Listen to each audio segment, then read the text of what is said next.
very good morning to you. Welcome to my testimony this beautiful Sunday morning. Indeed, it's a good day. It's a beautiful morning. And this is the day that the Lord has made. We shall rejoice and be glad in it. My name is Anthony Ndiema. We are the Park-In by Radisson. Amazing hotel right here in Westlands. You need to check it out. Amazing conference facilities, great cuisine. You can also check out their rooms. You'll definitely love it. Today we have a very powerful testimony. We are speaking to James OUMA, who runs an organization as well. He speaks specifically to the boy child. James, karibu sana kaka. Thank you so much. You well? Yeah, I'm very well, thank you. All right. Your war started when you lost your father. Yeah. Tell us a bit about those early beginnings. Yeah. Okay, that was back in 1989. Yeah, so immediately just after the funeral, All right. we were gathered in our So how was it before even you, was everything okay before you lost your dad? Yeah, everything was okay. Yeah. Okay. Everything was okay. He used to tell us a lot of stories, and we used to listen to a lot of radio. Yeah. That's a typical father, Yeah. yeah? Yeah, so in 1989, after he just passed on, okay, just after the burial, immediately after the burial, we were gathered in our hut. Okay. Yeah, and so there were uncles on either side. Yes. Yeah, and so they were trying to tell my mom to put Jesus aside and get inherited. Yeah, and get inherited. So Jesus was the hindrance while getting inherited. Yeah. But she said that Jesus is my husband. And so for me, I was like, how can Jesus be someone's husband? Yeah, because I've known Jesus as, there's the God, God the Father, God the Son, and God the Holy Spirit. Right. Yeah. So I mean, that was a very new concept to you. How old were you then, James? I was 13. You were 13 years. I was 13, so you knew what was happening. Yeah. So did you understand what wife inheritance meant then? Yes, I did. Okay. I did.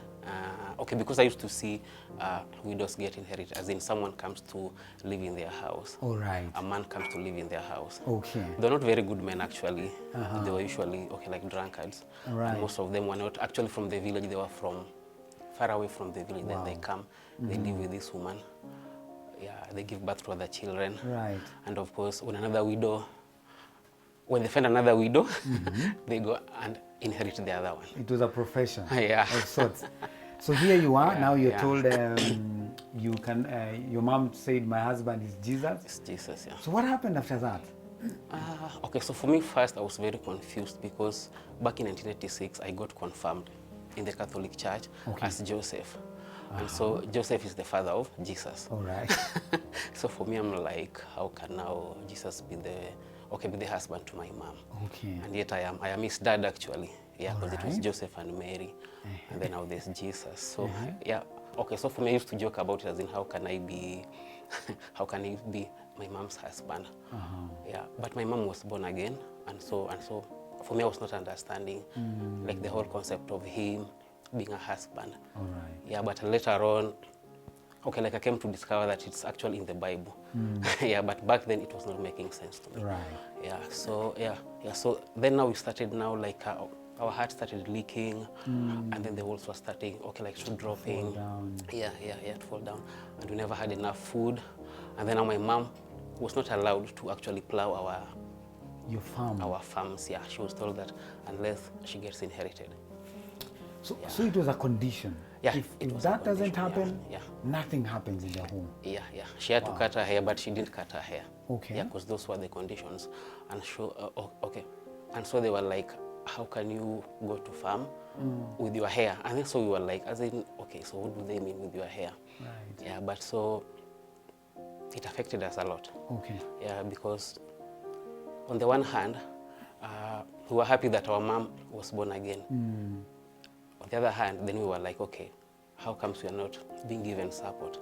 Right. But along the way, there were other widows also who were not born again. And they got inherited.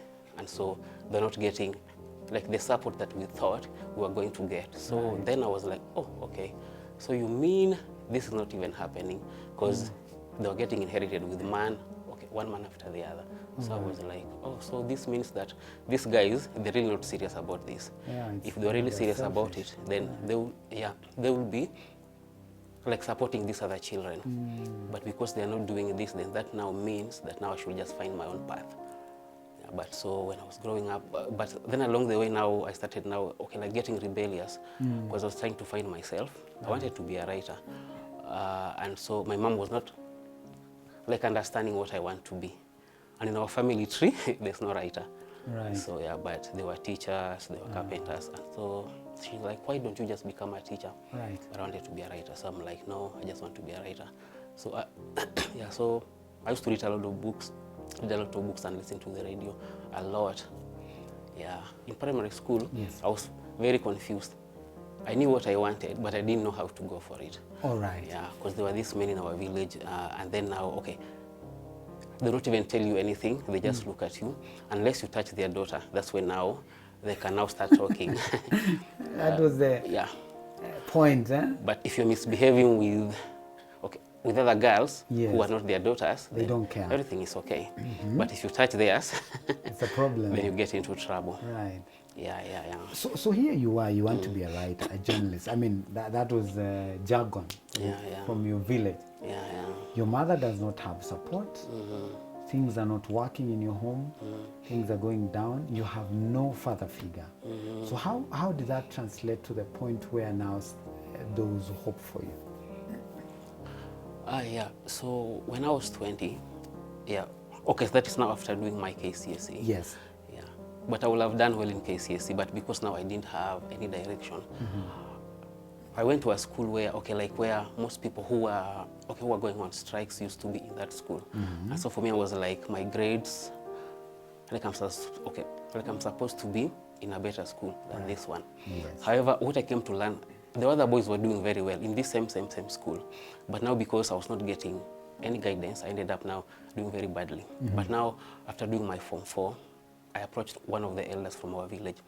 And then I went to tell him that, okay, that I would like to go to a media school and I need his support. Then he told me that, you know who the problem is? Then I told him, no, I don't. Then he told me that, you are the problem. Then I asked him, how am I the problem? Then he said that now you are 20, you can now actually force your mom to get inherited. Yeah, but I told him that I cannot force my mom to get inherited. At this point, had you understood what wife inheritance means? And were you protecting your mother? Okay, for me, what I initially thought is that when this person now comes to inherit the wife, then he takes care of the family. He helps them. He helps the wife even become better.